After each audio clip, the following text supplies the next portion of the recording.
Please excuse our outfits. We thought that we would kill two birds with one stone and make this video for Denville that he requested about missions and then go to the gym. So, but why don't we step aside and let them see the view, honey?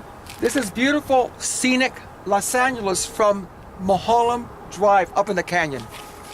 Why don't you go first? Oh, so we were living in Africa, had a successful ministry there, and God said to us, the United States needs you more than Africa, and he sent us as missionaries from Africa back to this country with the purpose of bringing revival. And at the end of 2015, we were praying, we're seeking God, and God said, 2016 is a year that I'm going to begin a move of God in the United States of America. And we used to live in New Mexico back in the 1990s. As we prayed, we sensed that New Mexico was God's starting point because God always has a starting point. And then one of our best friends, without knowing anything, got the word Albuquerque. So we knew then that God wanted us in New Mexico. So we rented a venue at the Holiday Inn in Albuquerque. But as George Mueller, who was the apostle of faith, who collected millions of dollars for orphanages without ever asking anyone, we decided not to ask anyone, but to trust God. And the money came in for us to be able to plan the trip, rent the venue. That's the walk of faith. As we were driving here west, I feel that from Dallas, Texas, west, God is going to do a move that is going to involve us. And God reminded me that the first time that he sent us to New Mexico in 1997, he gave me the clearest vision of my life when he said, California is yours. So from New Mexico to the Four Corners, to Dallas, Texas, to California, it just seems that this is God's time for a massive move of the Holy Spirit. So we're here with the purpose of bringing revival to this nation.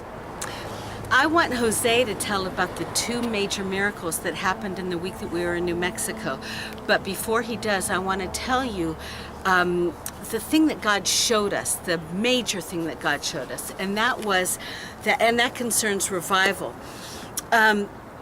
We noticed that the ones that he kept bringing to us were people who were seasoned in God, people who had training upon training, had learned all of their lessons, who had sat under so many teachings and were like libraries filled with knowledge, but that were dormant.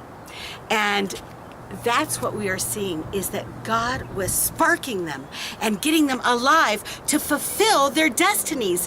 Because many times he trains us, and then like all the big great ones, Smith Wigglesworth and George Mueller, all these guys, they did a lot when they were younger, but it was when they were older that all the big things started to happen. Okay, so and what we sensed from what we saw from what Mary said, the revival is going to start with the reviving of the church. Yes. And what we saw was in these meetings that God is reviving his church. He's activating people's gifts. He's getting people from being bystanders to being active participants in the Holy Spirit. Because there's Christians, so many Christians all over the whole United States that are dormant right now, and the sleeping giant needs to be woken. Exactly. Tell about the two miracles. Okay, so we really saw three, but let me just share two. The first one was a dear saint, 89 years of age, 89 years young, who came into one of our meetings with COPD on an oxygen tank. That's a degenerative lung disease. She was ghastly white. She could hardly breathe. She was in an oxygen tank. God told me to lay hands upon her. I felt the power of God. Her color came back. She let go of her oxygen tank. She got up. She was the whole 3-hour meeting without an oxygen tank. I asked her to come up and help me minister to people. She started to stretch out her hands, and people were falling over in the Holy Spirit, because it's not me, it's the Holy Spirit. And she said to me, I've never seen people fall in the Holy Spirit in years and years of praying. I said to her, well, your ministry at the age of 90 has started today, and may it go past the years, past the age of 100.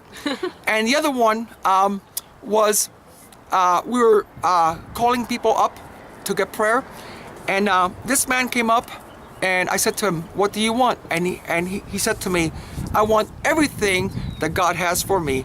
I felt led to put my hands upon his stomach. I had no idea why, and like he left or like he fell.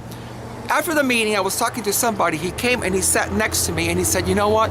When you put your hands upon me, I felt a fire go through my stomach." He told me, "I suffered from tremendous hernias. I had a hernia operation that they had cut me from my groins up here, and now a hernia had popped out 2 weeks ago, and I was in intense pain, and now look." And he starts to bend up and down, and totally pain-free. So that's some of the stuff just that we've seen.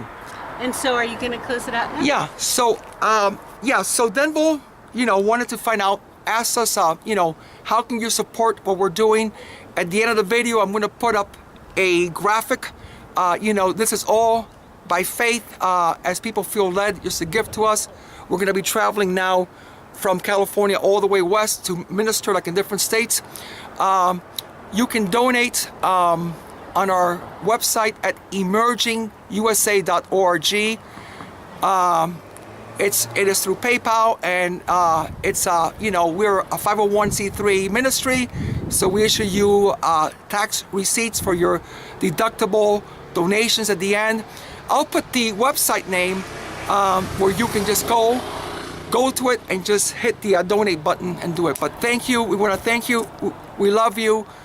We really miss you. And Mary might have just a few closing words. I'm done. Okay, well, thank you so much. And we'll see you probably at the end of May. Bye.